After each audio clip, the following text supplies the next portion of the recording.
Until you make the unconscious conscious, it will direct your life, and you will call it fate. Carl Jung's timeless words echo across the landscape of modern psychology and self-growth, offering a stark reminder of just how much operates beneath the surface of our daily awareness. Think about all those moments when you seem to run into the same problems, meet familiar personality types in different faces, or feel stuck in a life pattern that keeps circling back. It's almost as though some hidden part of you has crafted a script you're unknowingly acting out. If you've ever wondered why emotional patterns repeat, or why problems that seemed resolved resurface in new ways, this exploration is for you. Because maybe, just maybe, the reason these cycles return isn't mere chance or misfortune, but something much deeper. Jung called this our path to individuation. Before we dive into Jung's ideas, I want to thank you for being here. If you enjoy exploring psychology, self-discovery, and transformation, please subscribe. Your support keeps this channel thriving and lets us continue unpacking the inner workings of the mind together. Now, let's continue. We're often taught to look for external fixes, a new job, a fresh relationship, a change of scenery. But Jung believed these only treat surface symptoms. If the core issue within remains hidden, the same patterns will just keep reappearing in new forms. That's why even after changing jobs or partners, we may find ourselves grappling with the same old struggles. At first, this can feel exhausting. Why is this happening again, we ask?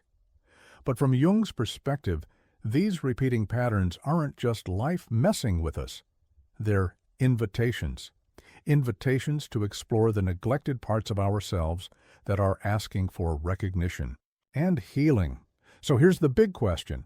Are these recurring cycles merely annoyances, or are they signals from within, clues to an unfinished chapter of your psychological journey? Jung proposed that each of us carries a unique blueprint for wholeness, a process he called individuation, where the hidden and conscious parts of us integrate into a larger, unified self. The challenge is, if we refuse to explore those darker corners, life has a way of forcing us into situations that make us face them. This idea pushes back against the belief that life's chaos is random. What if, instead, the unconscious is guiding us toward evolution, nudging us again and again until we pay attention? And here's the transformative question. What if the cycles you're tired of enduring are actually guideposts, steering you toward a more complete and authentic life? Recognizing this possibility can change how you see your struggles, and maybe even your fate. Individuation, in Jung's view, isn't about avoiding pain, but learning to integrate it. And while that path is rarely easy, it may be the only way to finally break free from endless loops. Imagine your psyche as a vast labyrinth, a maze filled with secret doors, winding passages, and hidden treasures. As we explore this metaphor, we'll uncover how individuation shows up in everyday life, in our relationships, fears, and recurring patterns, and how we can transform them into opportunities for profound inner growth. Picture a medieval labyrinth. Towering walls, twisting corridors, and a center you're drawn toward again and again. No matter how hard you try to escape, you always end up back at the middle, face to face with whatever mystery waits there.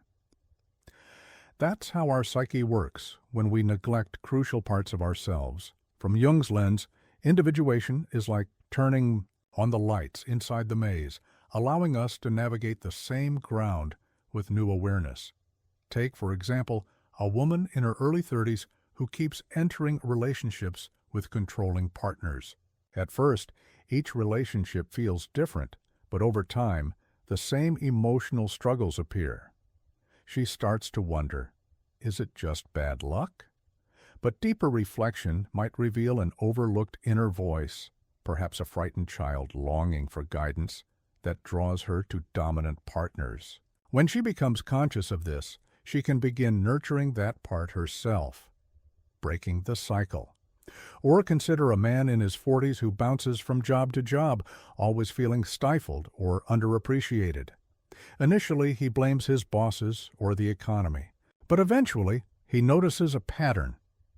He's been suppressing his creative self under a safe corporate mask.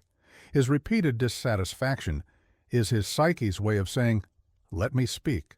Once he makes space for his creativity, even as a side pursuit, his frustration begins to ease. This is the heart of individuation. We're prodded to keep searching until we integrate what's been hidden. Each repeating scenario is like a puzzle piece on the labyrinth floor. When we pick it up and place it where it belongs, we start to see the fuller picture. Until we do, we stay trapped in the same loops as if bound by fate. In reality, it's the psyche calling us to complete ourselves. Let's extend the labyrinth metaphor further. Every time you encounter a recurring challenge, struggles in relationships, self-doubt, burnout, imagine you're walking another. Turn inside the maze. At first, you may try to outrun or deny the feelings, but the labyrinth's walls force you inward. The only way forward is through. The center of the maze holds the key, self-knowledge. In Jungian psychology, that key comes from recognizing how these repeating cycles reveal overlooked aspects of the psyche, like the shadow, the parts you reject, the anima, animus, your inner masculine or feminine, or the persona, the mask, you show the world. Once integrated, these parts stop tripping you up and start becoming stepping stones to wisdom. A powerful reflection to consider. What cycle keeps resurfacing in your life no matter how many external changes you make? And how might it be pointing you to a hidden part of yourself, quietly waiting for integration? Write down your recurring challenges and see if a theme emerges. The aha moment often comes when you realize these aren't just random struggles. They're your unconscious waving a flag saying, "Look here, there's work to be done." Of course, understanding the design of the labyrinth isn't enough, so how do we practically work with these cycles? One tool is dream analysis, a key part of Jung's method. Dreams often reveal the very issues we're blind to in waking life. A dream of being lost in a house may mirror confusion about identity, or a recurring nightmare about an old friend may point to unresolved emotions. By recording and reflecting on your dreams, you can gradually map your way toward the labyrinth's center. Another approach is active imagination, letting a troubling image or thought unfold in your mind as a kind of inner dialogue.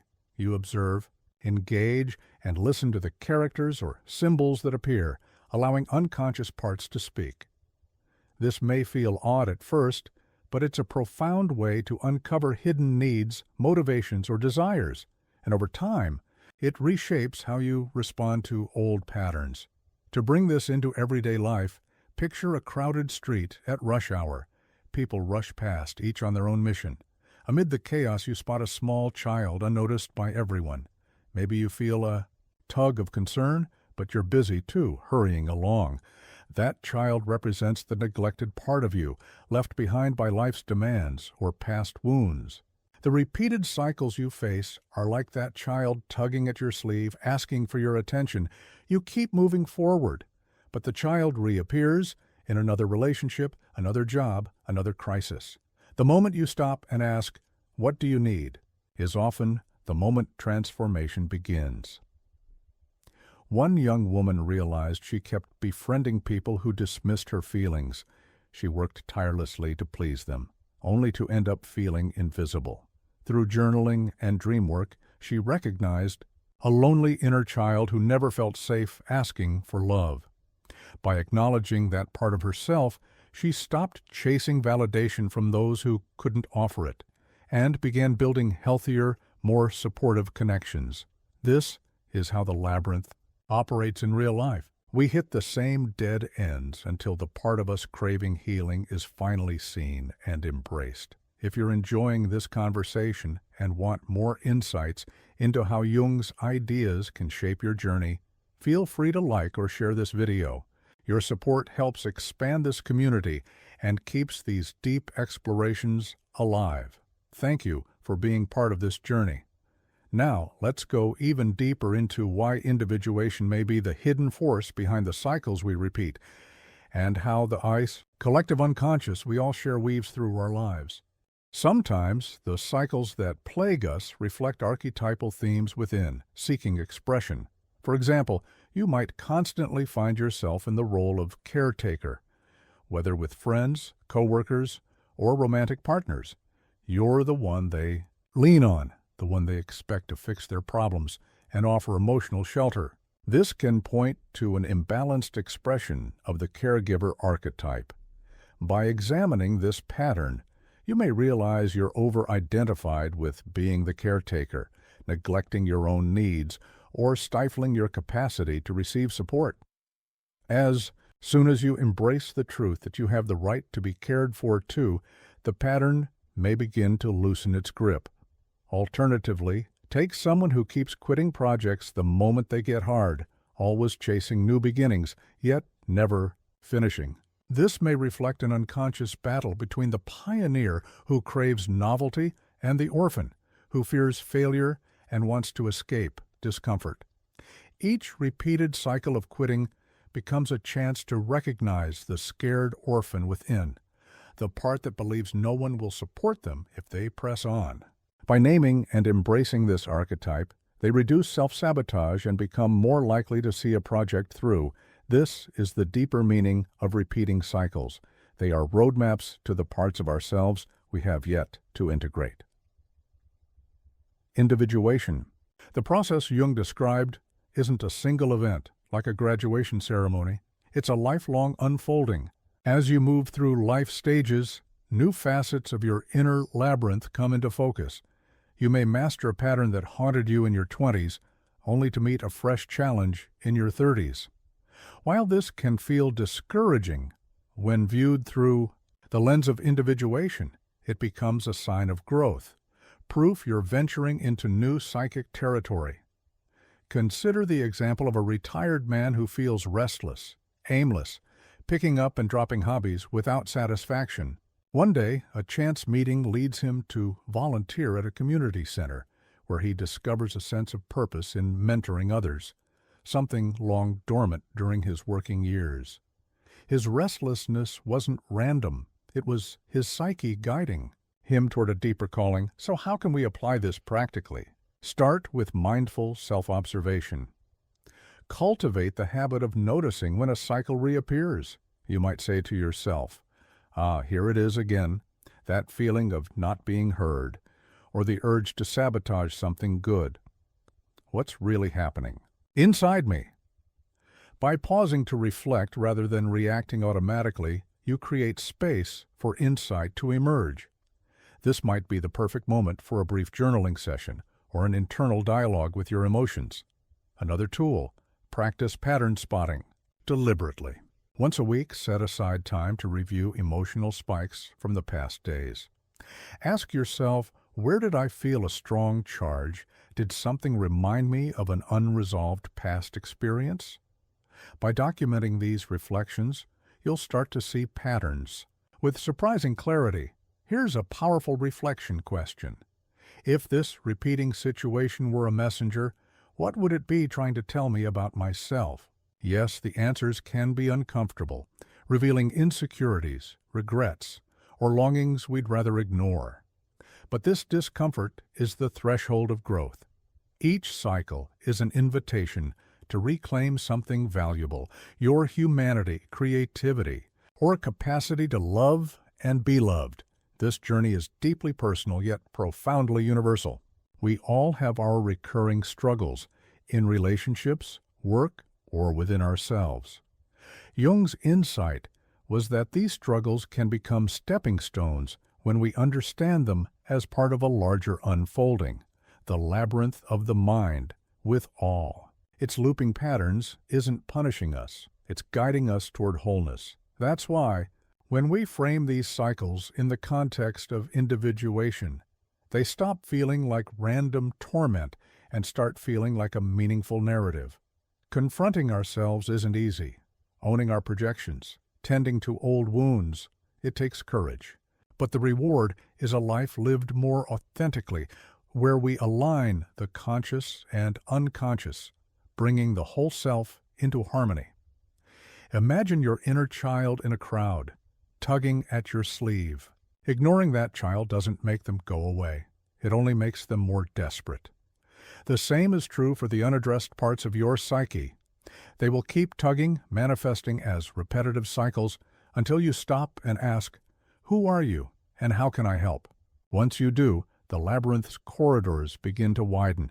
You'll feel less trapped, more like an explorer, torch in hand, uncovering hidden passages as acts of self-discovery.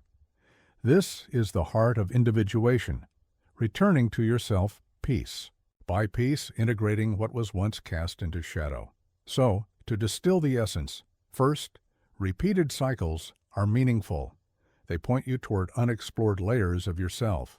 Second, individuation is a lifelong process, a living, breathing journey toward integration.